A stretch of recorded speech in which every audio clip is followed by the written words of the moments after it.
The purpose of terrorism is to terrorize. Not only is this statement wrong, but you're going to be surprised at who said it first. And it goes hand in hand with the statement that you're more likely to be struck by lightning than killed by a terrorist. This statement is also wrong, and it completely misses the point. And this goes across the entire terrorism spectrum. I'm going on a rant, so grab your seats. It's time for Counterterrorism Roll Call.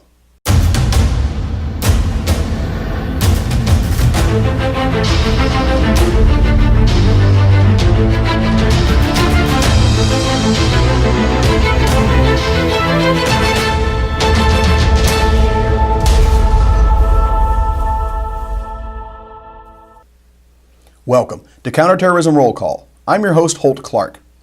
I know you've heard the phrase. I hear it all the time, and I hate it each and every time. The purpose of terrorism is to terrorize. You know, I looked it up before doing this video, and it was first attributed to Vladimir Lenin, and now I hate the phrase even more. It's wrong. Let me explain why it's wrong, and let me explain why it matters that it's wrong. Take a look at this drill. Nobody buys a drill because they want a drill, just like a drill bit. Nobody buys a half-inch drill bit because they want a drill bit. They buy these items because they want a half-inch hole. Terrorists don't terrorize because they want the world to walk around in terror 24/7. It's a tool to reach their goal. Let me show you some examples. The Ku Klux Klan does not burn crosses in the front yards of black families because they want them to be terrorized. They do it so the family moves out and no black family ever lives there again. Antifa does want to inflict terror, but it's not for the purpose of you being terrified.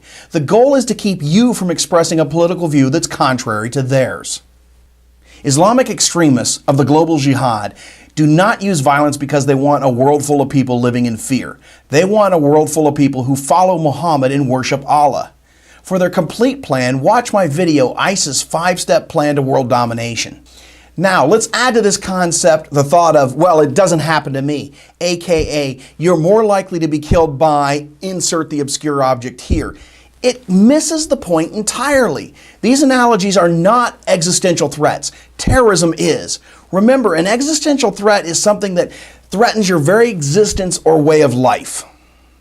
What are your odds of dying in a terrorist attack? Now, the numbers vary depending on how you define it and all of that, but the most likely estimate I've found is 1 in 9.8 million Americans will die in a terrorist attack. Some people say 1 in 20 million or even higher. What about being struck by lightning? That's a ridiculous thing you've probably seen in movies. Doesn't really happen often, but your odds are 1 in 174,000.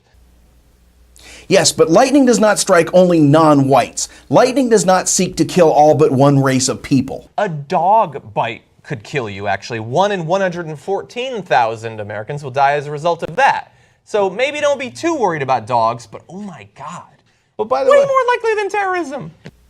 Sorry, but dogs don't attack to silence your political views. Your odds of dying from falling from a ladder or scaffolding, 1 in 9,500. So much more likely than dogs, let alone terrorism. But do we worry as a nation on a daily basis about ladders? Do we conduct presidential debates about the dangers of scaffolding? No.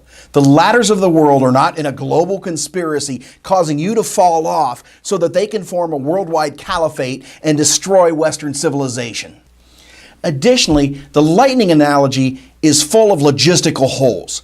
First, the odds are only calculated for Americans. It's very different in Afghanistan or Syria, where there's far fewer thunderstorms and far more extremists. It ignores the growth of these ideologies. It's like me saying this tiger cub is much less dangerous than this poodle. Check back with me in 2 years. It ignores the increasing level of violence. And finally, it ignores the potential for these terrorist groups to obtain a weapon of mass destruction. Counterterrorism can be a complex and often nuanced issue. Yes, terrorists want to terrorize, but it's a tool, not a goal. And yes, your individual odds of dying from terrorism are quite low, but those odds are growing every year.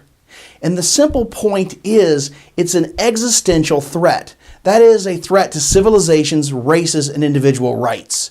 Now, officers, normally I want to give you specific interdiction points. This is the point at which you can stop the terrorists. Today we don't have that, but it's just as important to have that big picture understanding in the war on counterterrorism. So, until next week, I want you to be alert, to stay safe and to always move forward.